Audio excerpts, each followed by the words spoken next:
మతాలు వేరు కావచ్చు, కులాలు వేరు కావచ్చు, మతాలు వేరు కావచ్చు, కానీ మీరు అందరూ గరీబోళ్ళ బిడ్డలు. మీరు గరీబోళ్ళ బిడ్డలు. మీకు వైషమ్యాలు లేవు, మీకు కొట్లాటలు ఉండవు. ఎందుకంటే మీరు అందరూ పుట్ట వచ్చినోళ్ళు కాబట్టి, అందరు పేదరికలు కాబట్టి. ఏ ఊర్లో అయినా ఇది డబుల్ బెడ్రూమ్లు అంటాను, కానీ 1500 కుటుంబాలు మొత్తం వస్తే ఒక 7-8 వేల జనాభా ఉంటుంది. ఇక్కడ 7-8 వేల జనాభా ఉంటుంది. కుటుంబాన్ని నలుగురు వేసుకున్నా కూడా ఒక కుటుంబంలో 5 ఉంటారు, ఒక కుటుంబం కనీసం 4 అయితే ఉంటారు. అమ్మ నాన్న 2 పిల్లలు. మళ్ళీ వాళ్ళకి ఎవరైనా ముసలు ఉంటే, మళ్ళీ ఎవరైనా వాళ్ళు చుట్టాలు వస్తే, మొత్తం మీద ఇది పెద్ద చిన్నపాటి మున్సిపాలిటీ. ఇది డబుల్ బెడ్రూమ్ అంటే చిన్నపాటి మున్సిపాలిటీ. ఈ చిన్నపాటి మున్సిపాలిటీకి అంటే వీళ్ళు అన్ని కులాలు ఉంటారు. చిన్న 1000 జనాభా ఉన్న గ్రామానికే, చిన్న 1000 ఉన్న గ్రామానికే ఊరికి పోగానే ఒక గుడి ఉంటుంది. అక్కడ 4 కుటుంబాలలో చిన్నపాటి మస్జిద్ అని ఉంటుంది. అంటే ప్రజలకి వాళ్ళకు ఏదైనా ఆపద వస్తే, ఏదన్నా వాళ్ళకు కష్టం వస్తే చివరికి భారం వేసుకునేది భగవంతుని మీద. అందుకని ఇవాళ ఎవరి విశ్వాసాలు వాళ్ళకు ఉంటాయి. కొంతమంది క్రిస్టియానిటీలో ఉండవచ్చు, కొంతమంది ముస్లింలుగా ఉండవచ్చు, కొంతమంది హిందువులో ఉండవచ్చు. ఎవరి విశ్వాసాలు వాళ్ళకు ఉంటాయి కాబట్టి అందరి విశ్వాసాలను కాపాడే బాధ్యత ప్రభుత్వానికి ఉంటుంది. దాంట్లో ఏం లోకం ఉండదు. కాబట్టి మీకు నేనే కలెక్టర్ గారికి పొద్దున లెటర్ రాసినో రేపు రాస్తాను. తప్పకుండా మీ విశ్వాసాలు, మీ నమ్మకాలు ఏవైతున్నాయో వాటి ఇక్కడ స్థాపించవలసిన బాధ్యత మా మీద కూడా ఉంది. కాబట్టి కలెక్టర్ గారికి ఇక్కడ ఉన్న భూమిలో ఎవరికి వాళ్ళకు జాగా అలకడి చేయమని చెప్పి తప్పకుండా రాస్తా. ఉన్నంతలో వాటి కొంత కట్టుకోవడానికి కూడా కొంత సపోర్ట్ చేసి ఏర్పాటు చేస్తా అని చెప్పి మీకు మనం చేస్తున్నాం.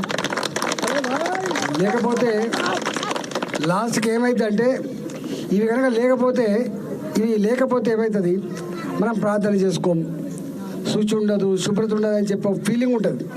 అన్నిటికీ మిక్కిలి ఎంత పని చేసినా బరకత లేదనుకుంటారు. బరకత మీరు ఎంత పని చేసినా, ఎంత గొప్పగా ఉన్నా, ఎంత బయట కథ ఉన్నా, అంతిమంగా ఎక్కడో ఒక బాధిస్తుంది అంటే అరే దేవుళ్ళు లేకపోయా. కాబట్టి తప్పకుండా వాళ్ళు మీరు చెప్పిన ఆ చర్చ్ కోసం కానీ, మసీద్ కోసం కానీ, దేవాలయాల కోసం కానీ భూమి అలకడి చేయమని చెప్తే, ఎందుకంటే పెద్ద ఊరు ఇది. ఏదో వాటిగా 3 కుటుంబాలు లేవు. నా దేశం ఇక్కడ మీరంతా ఈ 8,000 మందిలో అన్ని వర్గాలు ఉంటారు ఇక్కడ, అన్ని కులాలు ఉంటారు ఇక్కడ. కానీ మీ అందరి కులం ఒకటే, పేద కులం, పేదోళ్ళ కులం, రెక్కల కష్టాలు నమ్ముకునే కులం, కలిసిమెలిసి ఉండే కులం పెట్టుకోండి. మనకు పంచాయతీలు ఏం తెచ్చిపెట్టావు. కాబట్టి తప్పకుండా నేను అనుకోలేక ఇంత ఏదో పోయేద్దాం బాగానే వచ్చిన నేను, ఆ స్థితికి పోయి ఇంటికి పోతున్నప్పుడు పోయేద్దాం బాగానే వచ్చిన నేను.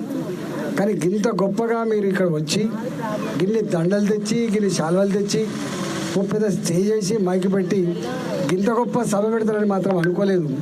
ఈ సభ పెట్టిన దానికి పడదల పడాల్సిన అవుతుంది.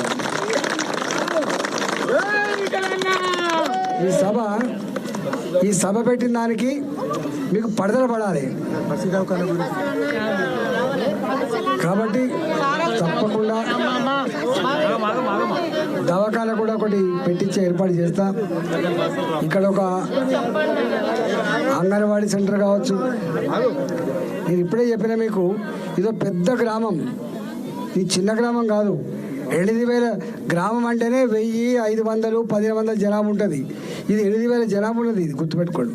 కాబట్టి ఇంత పెద్ద ఊరికి ఈ దవాఖాన కావాల్సి ఎక్కడ ఉంటుంది, అంగన్వాడీ సెంటర్ కావాల్సి ఎక్కడ ఉంటుంది, ఏమేమి కావాలన్నా అవన్నీ ఒకటొకటిగా చేసుకుంటాం, మొదలు పెడతాం తప్పకుండా.